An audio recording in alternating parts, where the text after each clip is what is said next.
Rikthehemi sërish në transmetim të drejtë për drejtë me një tjetër tematik në këto momente dhe gjithmonë ndoshta të gjithëve na ka ndodhur që të shohim fëmijë të vegjël në rrugë të cilët lypin apo edhe ushtrojnë punë të ndryshme të vështira në moshën e caktuar për të punuar. Vetëm pak ditë më parë, Policia e Tiranës dhe Prokuroria kanë finalizuar një operacion ku kanë përfunduar edhe në pranga disa persona të cilët nxisnin fëmijët për të lypur në rrugë dhe për të ushtruar punë në moshën e caktuar. Unë kam në një komunikim të drejtë për drejtë në këtë mëngjes Megi Korbin dhe Mirgit Vatajn, me të cilët do të ndaj një diskutim me specialistë të cilët do të japin këndvështrimin e tyre se çfarë ndodh në kryeqytet me një fenomen që gjen përhapje gjithsaherë ne dalim në rrugët e kryeqytetit. Mirgit, të përshëndes, mirë se vjen në këtë komunikim të drejtë për drejtë. Mirëmëngjes, faleminderit. Ashtu edhe Megi Korbin e kemi në komunikim të drejtë për drejtë. Megi, mirë se vjen. Mirëmëngjes, mirë se ju gjeta. Mirgit, si ka mundësi që fëmijët, dhe besoj që për këtë temë është folur për gjithë javës, sepse është një kauzë që na prek të gjithëve, duket sikur nuk i mbrojmë sa duhet fëmijët. 9 deri 11 vjeç, çdo ditë i hasim në rrugë, të cilët lypin, të cilët punojnë në moshën e caktuar dhe duket sikur askush nuk reagon apo të gjithë reagojnë vonë apo jemi të heshtur kundrejt një fenomeni kaq të pamenaxhueshëm në këtë moment. Shiko, Megi, fakti është përdesisa ne kemi realizuar javën e kaluar ndodhi dhe operacioni i policisë komisariatit numër 2 me prokurorinë, pra do të thotë që ka një lloj reagimi. Edhe vitin e kaluar ka patur disa lloje reagimesh pra në sensin e marrjes masave për fëmijët situat rrugë. Është një problematikë që e ka shoqëruar Shqipërinë për shumë vite, ka patur periudha të caktuara kur ne kemi menaxhuar shumë mirë pra pjesën e fëmijëve të situat rrugë, por zakonisht ka filluar të shtohet pas pandemisë sërish. Dhe faktikisht në rastin konkret, pra aq më tepër që bëhet fjalë për një rast të shfrytëzimit të pastër të fëmijëve, vlen për tu përshëndetur pra dhe aksioni që ka ndërmarrë policia, është një aksion i koordinuar, pra tregon se si duhet të funksionojë sistemi, ku gjithë aktorët e sistemit kanë bashkëpunuar njëri me tjetrin, pra linja Këshillimit për fëmijë, shërbimet sociale të Bashkisë Tiranës me skuadrat e terrenit, policia, për marrjen e masave për një rast. Është një rast tipik i shfrytëzimit të fëmijëve, pra ndodh rëndomt ajo që ne quajmë që fëmijët shfrytëzohen nga persona të rritur me qëllim rritjen e të ardhurave të tyre, pra marrjen e të ardhurave.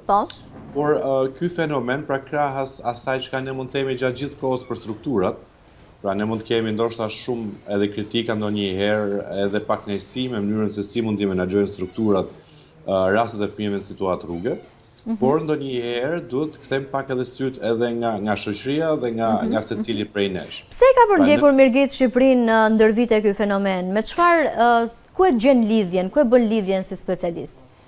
Shiko, patjetër që e ka përndjekur për shkak të problematikave sociale dhe ekonomike që ndeshin familje apo komunitetet caktuara. Dhe sigurisht që kjo është njëra nga format të cilët fëmijët janë shfrytzuar dhe kuptohet që duke qenë pak sensibël ndaj aspekteve sociale dhe aq më tepër dëshirës që ne kemi si popull për të ndihmuar tjerët, është shfrytzuar ky momentum, pra kjo lloj le të themi ndjesie që ne kemi si qytetar për të ndihmuar të tjerët. Dhe sigurisht që kjo ka krijuar atë rrethin që duke parë dikë tjetër. Pjesa tjetër pastaj është një mënyrë jetese, pra prindërit të cilët janë shfrytzuar nga prindërit e tyre, shfrytëzojnë dhe prindërit e tyre, edhe fëmijët e tyre për të krijuar të ardhurar. Pra është një lloj sjellje zinxhir e cila kalohet brez pas brezi me qëllim pra për të shfrytzuar fëmijët dhe për të rritur ekonominë e tyre. Ajo çka mua më ka rezultuar nga këto raste është që gjitha këto raste janë të njohura nga strukturat, pra marrin shërbime nga strukturat dhe krahas shërbimeve që marrin nga shërbimet sociale, ato përsëri vazhdojnë dhe i shfrytëzojnë fëmijët e tyre.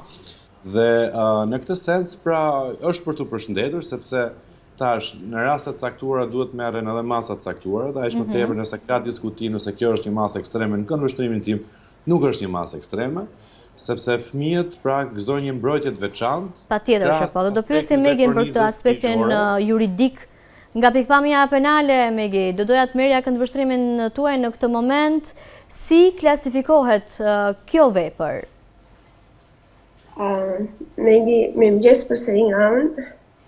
Ndjes për zërin se jem pak jo mirë nga ana shëndetit. Totalisht e mirë kuptuar. Mendoj që në fillim do ta shohim si mekanizëm social përpara se ta shohim si mekanizëm penal. Sepse fenomeni i këtij lloji problemi që ka ndodhur nuk lidhet vetëm me mënyrën se si gjykohet nga ana e gjykatës, që është hallka e fundit. Po. Do ta shohim pak më praktikisht, sepse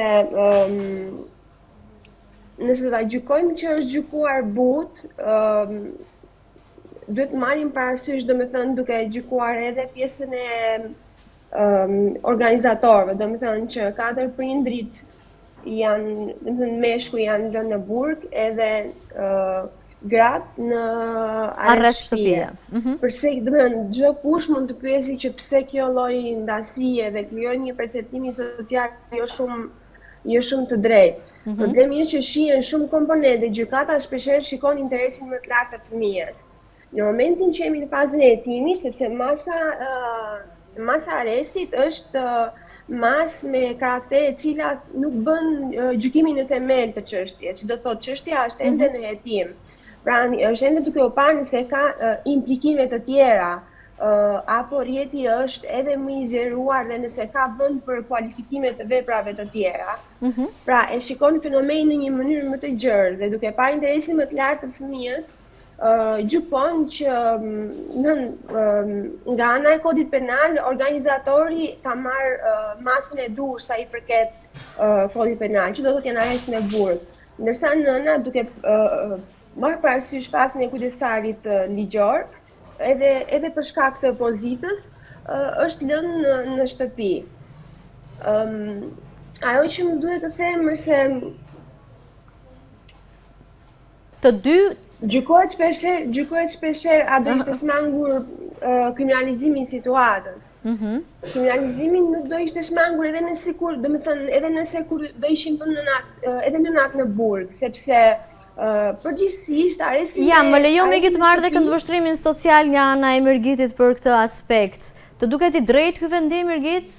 Nënat që shfrytëzojnë fëmijët janë paqë të barabarta në këndvështrimin ligjor sa baballarët shfrytëzojnë fëmijët? Apo? Nuk është, unë në aspektin social pakti nuk e mendoj që nënat duhet klasifikohen në këtë moment si bashkëfajtore. Pra, ne nuk e dim se si ka ndodhur procesi i shfrytëzimit. Unë në këndvështrimin tim, duke qenë se ndaj nënës nuk kanë kërkuar një masë arresti të njëjtë si ndaj burrave në këtë rast, unë e shikoj në këndvështrimin që dikush ka nevojë që të kujdeset për ata fëmijë në këto momente. Dhe sigurisht që nëna duhet të jetë paktën ajo mbështetja sociale, apo gratë duhet jenë ato të cilat duhet vazhdojnë kujdesen për fëmijët, sepse fëmijët kanë nevoja ushqimore, mund të jenë nevoja arsimore, grupet teknike ndërsektoriale po bëjnë karret e tyre, në këto momente nënës mund t'i ofrojnë dhe procesin e këshillimit lidhur me procesin e mirëritjes dhe kujdesit që duhet kenë ndaj fëmijëve në këto moment. Fëmijët po marrin mbështetjen e duhur me specialistët e duhur, mbështetjen psikologjike, mbështetjen emocionale dhe sigurisht për t'i referuar për t'i rikthyer edhe një herë sistemit arsimor, sepse ne kuptojmë që fëmijët të cilët shfrytëzohen dhe janë situatë rruge privohen dhe nga e drejta për arsim, që është një ndër drejtat e tyre themelore dhe sigurisht që për t'i mbrojtur edhe nga procesi i shfrytëzimit, i cili është një proces i cili ka impakt në mirëqenien fizike, psikologjike dhe emocionale të fëmijëve. Mos harrojmë që fëmijët situatë rruge krahas dëmtimeve emocionale dhe fizike që mund të kenë nga procesi i shfrytëzimit dhe heqjes nga arsimi dhe nga aktiviteti, nga rektimi, nga gjithë ato elemente të cilët janë krejt të qëndësishëm për fëmijët, mos harrojmë që fëmijët zakonisht gjenden në situatë në mes të rrugës të Iran, ku kalojnë makinat, mund të jenë jeta atyre mund të jetë seriozisht e kërcënuar nga një aksident, mund të bien prej grupeve kriminale, pra mund të rekrutohen nga grupet kriminale për të shfrytëzuar për të kryer akte të tjera kriminale dhe mund të jenë shumë të ekspozuar ndaj një sër rreziqet. Në klasifikimin tonë social, fëmijët situatë rruge klasifikohen si raste të rrezikut lart prapë për jetën e tyre dhe aspekti pra që ta lidh prapë me marrjen e masës, unë besoj që për nënat dhe për gratë në këto momente është një masë e drejtë ajo masë, sepse fëmijët kanë nevojë për kujdes në shtëpi. Tani ne nuk duhet i kthejmë fëmijët në jetim social, pra që ta arrestojmë edhe babain. Po kush kufiri, ku e ndan kufirin e përgjegjësisë ndërmjet prindërve bashkëpunëtor me organizatorët në këtë vepër penale? Shiko, hetimet po vazhdojnë. Për momentin janë referuar me një nen I cili lidhet zakonisht me keqtrajtimin e të ngjiturve, pra 124 B-ja, që parashikon 2 deri në 5 vite burg, por po kryen hetime, sepse ne po flasim që janë një grup, dhe janë grup I organizuar, pra mund të ketë një riklasifikim të veprës. Mos harrojmë që shpesh herë fëmijët merren edhe tek të personat e njohur dhe shfrytëzohen nga personat e tjerë, duke I ofruar disa të ardhura familjes. Pra, merret fëmia. Pra biznes me fëmijët. Biznes edhe me fëmijët. Dhe sigurisht që kjo edhe vazhdon të ekspozon akoma më shumë edhe fëmijët, edhe duke I futur në këtë ciklin e fëmijëve në situatë rruge, duke ekspozuar ndaj rreziqeve dhe duke ja ucenuar shumë pjesën e mirërritjes së tyre. Tash, në këtë aspekt, pra krahas përgjegjësisë që duhet të ketë institucionet, krahas përgjegjësisë që duhet të ketë secili prej aktorëve kryesorë ndoshta të sektorit mbrojtjes fëmijëve, mbi gjitha kemi edhe ne si shoqëri përgjithësi, sepse nëse ne ushqejmë këtë fenomen, pra duhet të shikojmë pak edhe kjo pjesë. Nëse fëmijët janë akoma në situatë rruge, do të thotë që ne vazhdojmë të bëjmë akoma të njëjtën sjellje, duke stimuluar daljen e tyre në rrugë. Nëse ne I japim dikujt të holla një fëmijë në situatë rruge, ne automatikisht po ja japim një person I cili po shfrytëzon atë fëmijën. Dhe thjesht po simulojmë atë mënyrë pra të mbajturit atij fëmijë në rrugë. Shqiptarët janë pak empatik, mirëgjith, kështu që le të shërbej kjo momenti I yti për të bërë një thirrje për gjithë ata që po na ndjekin që mbështesin fëmijët në rrugë që lypin sepse janë pjesë, janë strukturë, ndoshta në 80% të rasteve që diku tjetër I dërgojnë paratë e mbledhura. Në këndvështrimin tim janë strukturë kriminale. Pra, janë strukturë e cila I shfrytëzon këto fëmijë për të përfituar të ardhura. Dhe patjetër që nëse ne do vazhdojmë të kontribuojmë, pra dhe t'japim të holla fëmijëve që shikojmë situatë rruge, ne thjesht po simulojmë dhe po mbajmë ata fëmijë në situatë rruge. Nëse ne sigurisht që jemi të ndjeshëm, mund të blejmë diçka të ngrohtë, mund t'ja ofrojmë, pra mund të jetë një ushqim në një piceri, fast food, furbuga apo diçka të tillë, dhe t'ja japim. Nëse japim të hollura, ne bëjmë të njëjtin gabim dhe ne do vazhdojmë të kemi fëmijë në situatë rruge. E bukur është ata fëmijë nuk kërkon ushqim, nuk duan ushqim. Atëherë nuk duhet I ofrojmë dhe minimumi duhet të raportojmë, pra telefonojmë ose policinë ose telefonojmë linjë këshillimi për fëmijë. Në mënyrë që ta raportojmë, po shikojmë një fëmijë në situatë rruge, zakonisht bashkia Tiranës dhe disa bashki kanë krijuar dhe grupet që ne I konsiderojmë skuadrat e terrenit, të cilat shkojnë dhe bëjnë verifikimin terren, koordinojnë me policin. Nuk është se janë aq të paqasshëm edhe institucionet, sepse fëmijët në situatë rruge janë kudo. Do doja dhe nga mikit merja këtë këndvështrimin për sa I përket kufirit të përgjegjësisë të prindërve në këtë moment dhe organizatorëve me gjë. Ajo që doja t'i shtoja në aq pra mikiti shumë e drejtë. Ajo që doja t'i shtoja unë është kualifikimi edhe I elementëve që ndikojnë te mënyra se si përcaktohet vepra pastaj. Sepse fillimisht është vendosur dënim, domethënë arrest shtëpie për nënat. Në momentin që gjatë fillimit të hetimeve shikojnë veprime ose mos veprime, të cilat në rastin konkret janë të kryer nga prindi, se bëhet fjalë që ato ishin nëna, pra që janë kujdestar kryesore, personi me përgjegjësi, duhet kuptojmë që ka cënim jo vetëm nga ana psikologjike, po edhe për qëllim përfitimi. Jo rrallëherë besoj Migiti më mbështet aktivitetet kryen edhe brenda ambienteve familjare. Se në fakt, arresti në burg, në krahasim me arrestin në shtëpi të nënave, nuk është se ka ndonjë dallim? Jo, dallim ka. Problemi tek ana e personit që kryen veprën, po flasim për nënat. Shpeshherë nënat, këtë lloj pa dashur të stigmatizojmë edhe pjesën e shoqërisë për cilën bëhet fjalë. Këto funksionojnë në grup edhe nëse bëhet fjalë për marrëdhënie faratisnore, që do të thotë e shtrinë edhe më tej krimin e veprës së bashkëpunimit. Kjo automatikisht kjo ka pasoja të rënda. Pse ka pasoja të rënda?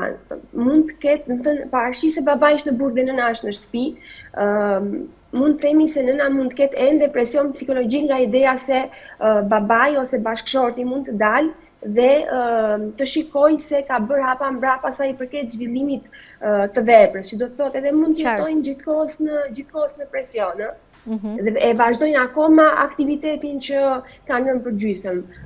Nga raste analoge që kemi pasur në gjykatë, shpeshherë problemi është që dënimi penal nuk është se e ka stepur fenomenin, pra ka bërë regres, si tonë, dhe ka bërë hapa mbrapa. Pra nuk janë proporcionalisht të forta ligjet për që kanë qenë persona recidivistë pra përsëritës, edhe nëse kanë qenë dënime të konsiderueshme, po flasim mbaj mend një rast që babai shfrytëzonte djalin për lypje, pas rreth një viti e gjysëm burgim, pasi doli, në jo më pak se një muaj ne e kishim përsëri në gjykim për shkak sepse ishte rikthyer punës në rrugë. Pra dëronte të binin të lypte.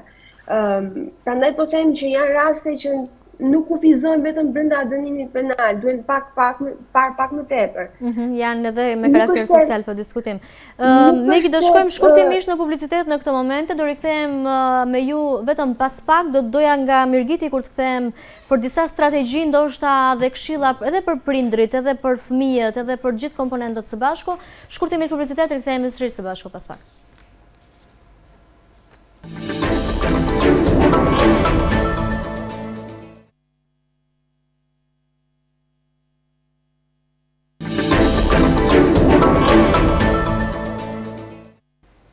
Jemi rikthyer në transmetim të drejt për drejt, vjoj të kem në komunikim në lidhje online, zotin Mirgit Vataj dhe zonjën Megi Korbi për diskutuar pikërisht për trajtimin e fëmijëve në situatë rrugë. Mirgit, a ka një hartë zonash në Tiranë që janë më të nxehta në sensin që ka më shumë fëmijë, ka më shumë lypës në rrugë, pra për fat të keq që nuk doja ti profilizoja kështu, po është kjo ajo gjë që bëjnë?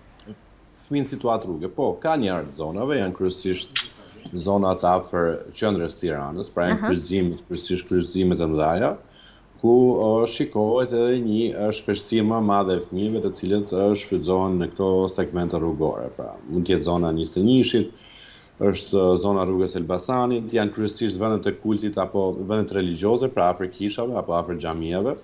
Dhe ne shikojmë në numër më të shtuar zakonisht kur janë pikërisht këto periudhat, pra janë periudha e festave, periudha e Ramazanit, për periudhën e Pashkve, Krishtlindjeve, Vitit të Ri.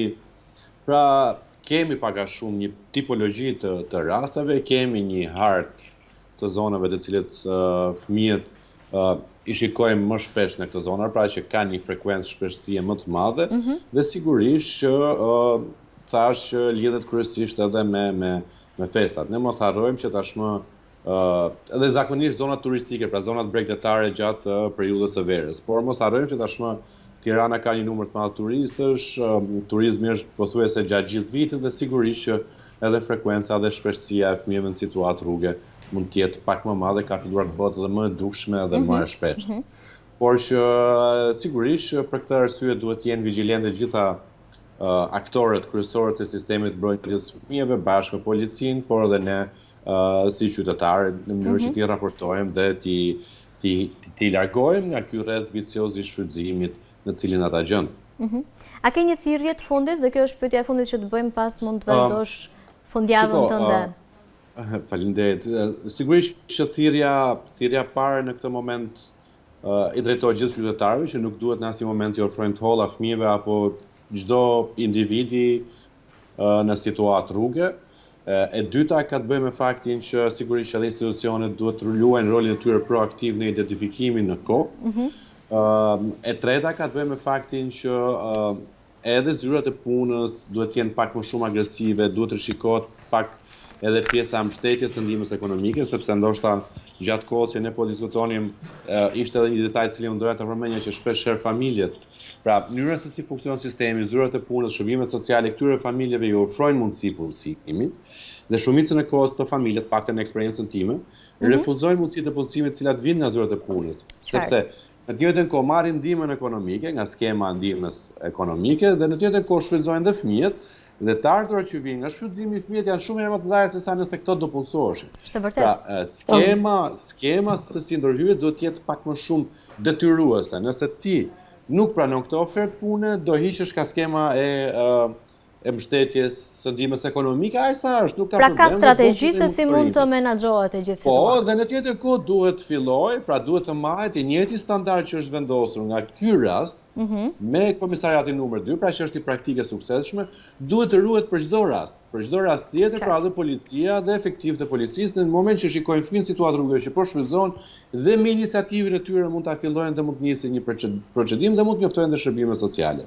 Por duhet të rikonsiderohet prapë gjithë mënyra se si ne i mbështesim familjet, cilat janë penalitetet që shfrytëzuar që duhet përballen krahas pjesës që është me dënimin penal. E qartë, faleminderit shumë Mirgit Vata që të kisha në këtë komunikim të drejtë për drejtë, faleminderit për këshillat e dhëna në transmetim, ndërkohë me zonjën Korbi do e vjoj dhe pak diskutimin. Korbi, a janë dënimet aktuale në kodin penal ndoshta në proporcion aq të forta sa për të krijuar një stabilitet edhe që këta fëmijë mos i rikthehen ose këto raste mos i rikthehen sërish së njëjtës situatë siç edhe e përmendët pak më përpara? Gjykata, sa i përket dënimeve, vlerëson njësoj komponentësh. I pari është dyrsimi arsyeshëm, lidhur me zhvillimin më tej ose jo të veprës, rrezikun e aratisjes, për këtë arsye vendos të balancin midis arrestit me burg dhe arrestit në shtëpi ku ke një grup të strukturuar, si në rastin konkret që ende nuk është provuar tranqisje të çështjes. Kemi pra probleme me zërin me zonjën Korbi, nuk të dëgjoj mirë, ndoshta duhet të mbash kufjet. Po? Jemi në transmetim të drejtë për drejtë, jemi duke komunikuar për sa i përket operacionit Filizat që është finalizuar disa ditë më përpara, ku disa fëmijë shfrytëzoheshin për të ushtruar lypje në rrugë, po edhe për të punuar, kryesisht shisnin lule dhe më pas paratë e mbledhura u dërgonin organizatorëve, të përfshirë edhe prindrit e tyre. Megi, më dëgjon? Alo, më dëgjon? Po, të dëgjojmë shumë mirë. Pra, po flasim për kodin penal. Pra, isha duke thënë që gjykata merr vendim të bazuar në faktet e prokurorisë, pra në provat, në dëshmit, raportet sociale, filmimet, merr parasysh arsyet e mbrojtjes, ligjin sa i përket kodit penal, shikon konkurimin e veprave në bazë të hetimit, nëse ka mbivendosje, nëse ka konkurim real, dhe shikon veprën e lehtë në krahasim me veprat më të rënda pasaj. Nëse do të kemi vepër më të rëndë, që do të shihet më tej me hetimet, automatikisht në bazë të kodit, vepra me rënd absorbon veprat më të lehta. A rrezikojmë a ka indicje për vepra të tjera, Megi, ndoshta edhe nga rastet e mëhershme që keni pasur mundësi të ndiqni? Çfarë fshihet pas? Po. Ka, nuk flasim vetëm për shfrytëzim. Bashkë me shfrytëzimin mund vi keq trajtimi, që ka të bëjë me qëllimin e mirëqenies, mund vi shfrytëzimi, që automatikisht kupton përdorim për përfitim, dhe pastaj vepra me rënd e cila arrit dënimit është trafikimi që nënkupton automatikisht organizim dhe transport për shfrytëzim. Pra, masa e sigurisë e vendosur në këtë moment reflekton rrezikun. Ajo që do të shihet më tej është konkurimi i veprave dhe mënyra se si kombinohen dënimet. Pra, shihet efekti i bashkëpunimit. Kjo ndihmon shumë në momentin që vendoset dënimi ose shihet gjatë gjykimit. Kjo ndihmon shumë për të kuptuar logjikën e vendimit dhe mënyrën se si veprohet. Pra, edhe ndarja e roleve në grup. Shihet strategjia, sepse edhe nëse bëhet fjalë për një krim brenda familjes, pra ata punonin si një grup i strukturuar që mund të bëhet fjalë për familjen e vogël për sam dhe zerohet pastaj më tej në pis. Kjo është natyra e këtyre lloj shfrytëzimesh, domethënë. Pa dashur të stigmatizojmë si pjesë shoqërisë. Patjetër. Ndërkohë, eceku pak edhe Mirgiti që është shoqëria ajo që suporton, për shkak edhe të lidhjes empatike që ne kemi si vend i vogël, po edhe në vende të tjera të botës shpesh lypja është funksion tashmë i jetës së përditshme aty ku edhe të rriturit e kryejnë, e kanë kthyer në një profesion, por do doja të dija në aspektin tuaj personal, është kaq e pa evitueshme në kushtet që janë të lexueshme rastet, janë çdo ditë aty, edhe nëse ne nuk duam që ta pranojmë, ata shfaqen përpara nesh. Shiko, ajo që ha diskutim është se unë e shikoj gjithmonë si juriste. Edhe elementet që unë i shikoj gjatë gjithë kohës e përsëritja e këtij fenomeni është që fëmia nuk është i lirë të zgjedhë. Dhe kur prindi përfiton nga puna e fëmijës dhe kemi të bëjmë me sjellje të përsëritur me vazhdimsi, ligji nuk njeh justifikime për varfërim kur fëmia shfrytëzohet. Në këtë rast, detyrimi i fëmijës është mjaftueshëm element kryesor për përgjegjësi, domethënë që na detyroj edhe ne si qytetar që të ndërmarrin hapa të tjera denoncimi kur e shohim një gjë të tillë. Ama ka diçka, të paktën nga raste, se dini se duhet ta them sporadike, por edhe në komunikimin që kemi midis kolegësh, janë jo të pakta rastet kur shumë qytetarë të cilët kanë dashur të bëjnë detyrën e tyre si qytetarë në raste të tilla, hasen me probleme komunikimi dhe edhe kërcënime deri në agresion nga personat, pra nga tutorët, po themi, të fëmijëve. Sepse fëmijët gjatë kohës që janë në ndjesën se më duhet të them në punë, në bazë të veprimtarisë së tyre, sepse ata këtë e konceptojnë punë për ata. Nuk është se janë pa survejim, janë gjithkohës në survejim nga tutorët e tyre. Pra survejohen në pika të caktuara. Po, survejohen në pika të caktuara nga tutorët e tyre. Një sy pak i mpret edhe i mësuar me këtë pjesë e dallon mjaft mirë se si fëmijët janë të survejuar. Dhe ndodh kur qytetari dëshiron të bëj punën, ti hasesh me kërcënime, domethënë nuk largohet shumë tutori për të kërcënuar që shikoj që mos e ndo sepse ose do të godas, ose do të dëmtoj. Pra kanë mënyra të tilla se si të kthehen në momentin që do të bësh detyrën të ka raste kur fëmijët përfundojnë duke qarë, duke i pyetur, sepse ndodh shpesh i pyesim që pse po lyp, ku i ke prindrit e tu, dhe fëmijët përfundojnë automatikisht duke qarë sepse janë fëmijë dhe nuk i menaxhojnë dot emocionet duke i ditur të vërtetën që fshihet pas gjithë skemës. Janë të ndarë role. Madje më kujtohet para shumë vitesh në fakultetin tim të parë në një zysh në politika sociale na patën kur ishim shumë të rinj akoma. Në momentin që shikoni fëmijë duke lypur, nëse doni t'i ndihmoni, blini një ushqim për ta ushqyer. Në asnjë mënyrë mos kontriboni duke u dhënë të dhëna monetare, sepse automatikisht në vlerë fleku po flasim, automatikisht këto shkojnë për tutorin. Ai fëmijë nuk merr kjo vlerë fleku nuk shkon as për ushqim dhe as për mirëqenien e atij fëmie.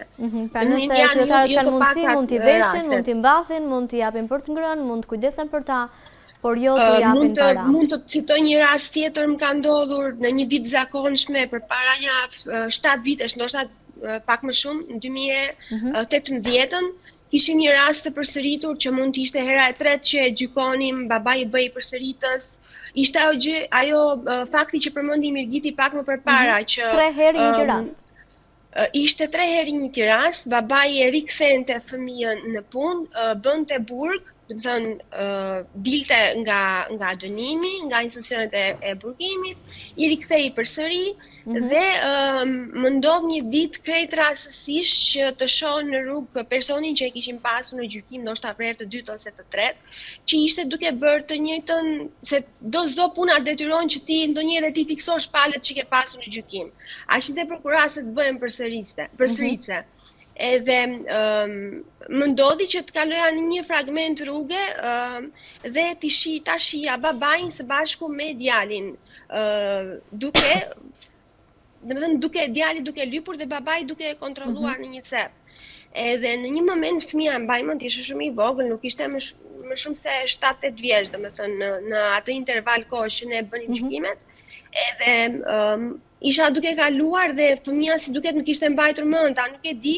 Dhe më pa me një lloj frike, me një lloj tmerri dhe unë e kuptova direkt sepse babai nuk është se ishte edhe aq larg dhe u kthye nga jati. Dhe në atë moment thot babi, shikoj, thot babi, këto që na kanë dënuar ne, domethënë kanë një lloj shplarit të trurit për të bërë atë gjë. Ka një lloj shplare, po fiks, ka një lloj shplare të trurit edhe mënyra, një lloj presioni psikologjik nga familja, pra nga prindit që i shfrytëzojnë. Qëndron.